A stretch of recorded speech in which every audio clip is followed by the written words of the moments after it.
Selamat pagi saudara-saudara yang dikasihi oleh Tuhan Yesus Kristus. Kita ketemu kembali di dalam renungan pagi, Devotion from Home.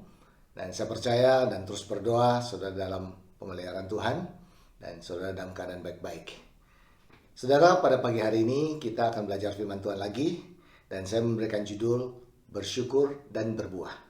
Bersyukur dan berbuah. Dan ayatnya adalah dari Markus 11 sampai dari ayat 12 sampai ke 14. Markus 11 ayat 12 sampai ke 14. Keesokan harinya sesudah Yesus dan ke-12 muridnya meninggalkan Betania, Yesus merasa lapar. Dan dari jauh ia melihat pohon ara yang sudah berdaun. Ia mendekatinya untuk melihat kalau ia mendapat apa-apa dari pohon itu. Tetapi pada waktu ia tiba di situ, ia tidak mendapat apa-apa selain daun-daun saja. Sebab memang bukan musim buah ara. Maka katanya kepada pohon itu, "Jangan lagi seorang pun makan buahmu selama-lamanya." Dan murid-muridnya pun mendengarkannya. Saudara, yang menarik dari pohon ara ini, saya pelajari bahwa ketika dia mulai bertunas, buahnya pun keluar. Jadi tidak heran saudara, sewaktu Yesus melihat itu pohon ara ada daunnya, dia berharap ada buahnya. Memang walaupun belum matang, tetapi buahnya itu tetap bisa dimakan. Jadi Yesus mengharapkan ada buah dari pohon ara tersebut. Nah, implikasi rohaninya adalah bahwa begitu lahir baru, buah pertobatan saudara itu nyata. Orang yang kenal saudara bisa membuktikan perubahan hidup saudara. Kita tidak perlu menunggu sampai kita mengetahui firman Tuhan secara menyeluruh, baru mau melayani atau baru kita anggap layak untuk melayani. Saudara, begitu lahir baru, saudara sudah bisa berbuah.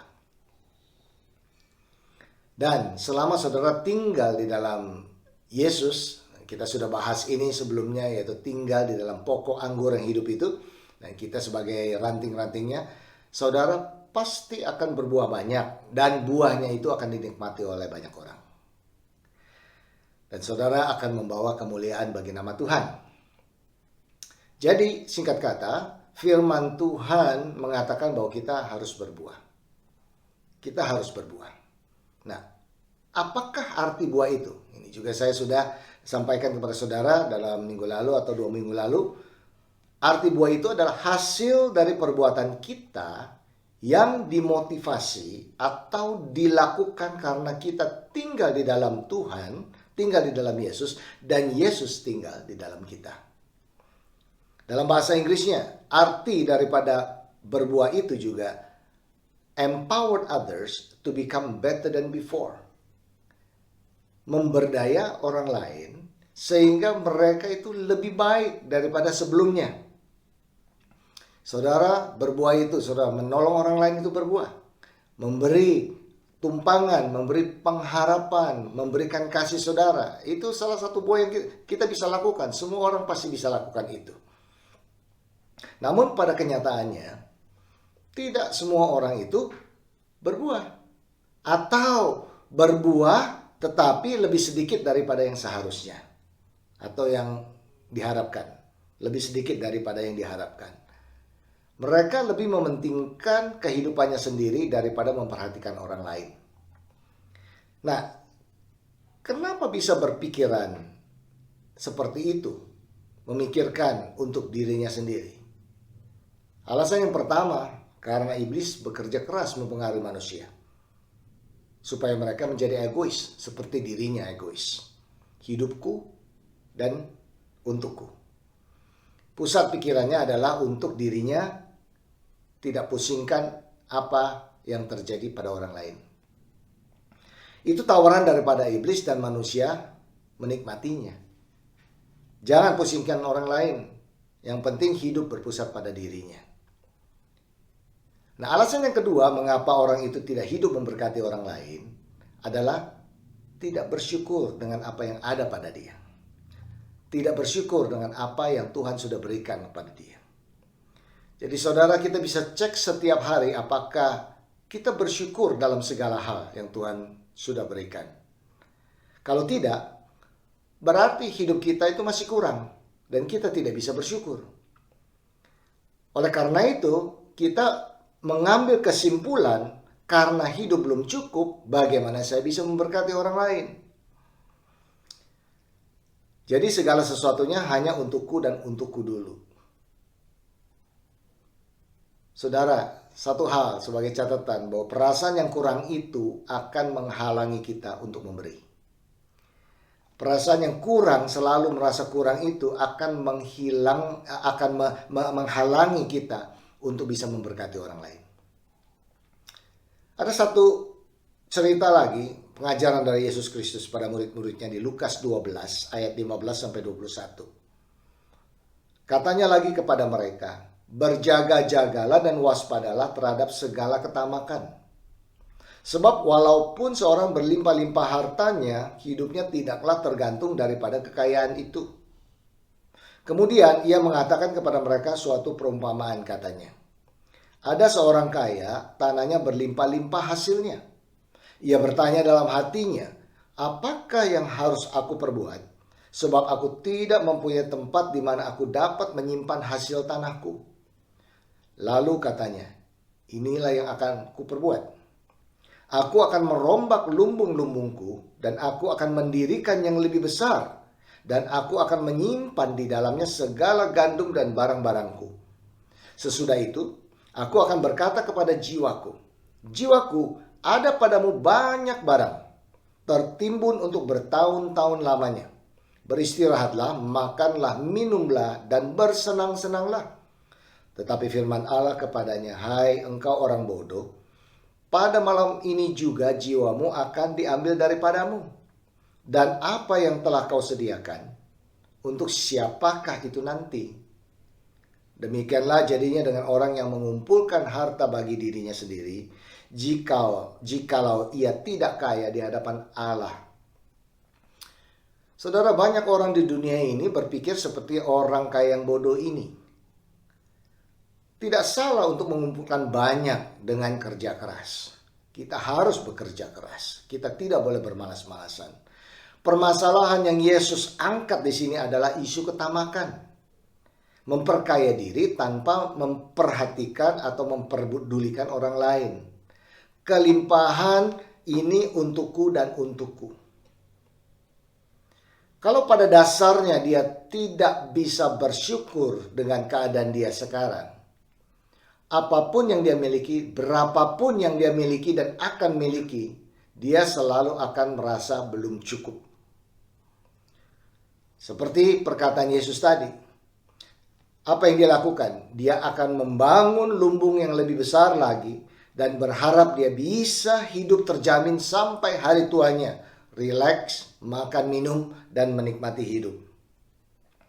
Ada yang bertanya, itu kan hasil usaha saya. Itu kan saya yang kerja keras. Boleh dong saya nikmati. Boleh dong saya lakukan apa saja. Boleh dong saya simpan. Kenapa pusingin orang lain? Kalau mereka kekurangan, itu bodohnya mereka. Mereka tidak sepintar dan tidak serajin saya.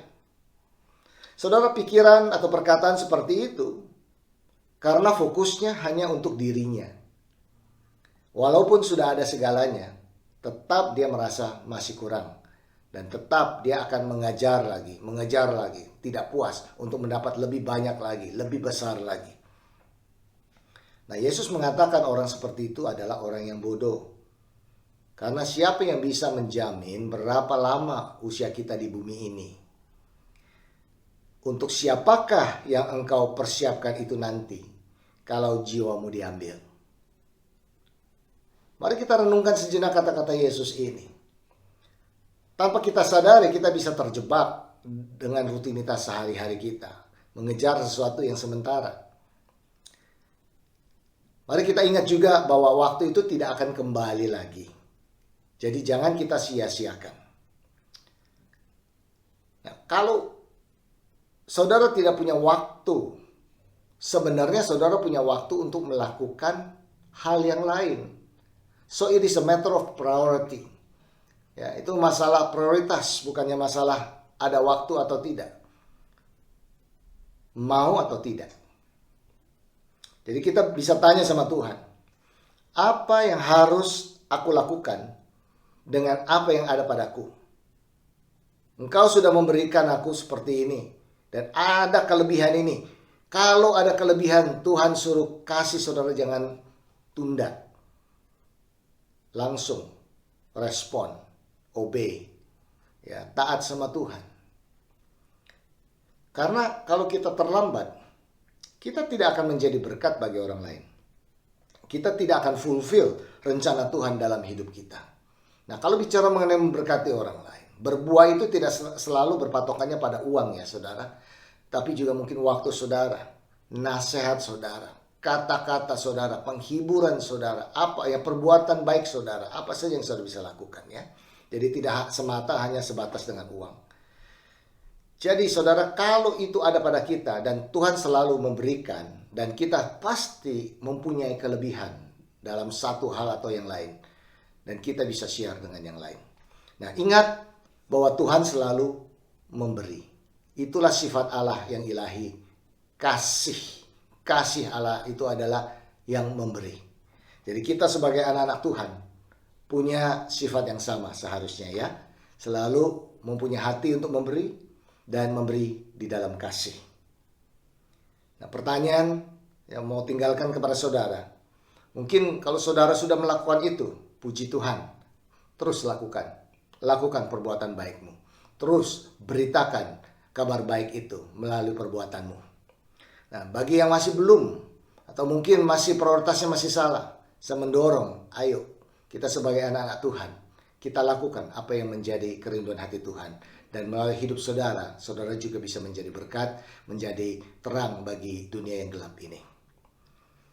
Saudara, dan yang terakhir ini, kalau saudara masih sulit dalam memberkati orang lain, tanya pada diri sendiri, apakah saudara sudah bersyukur sama Tuhan dengan keadaan saudara?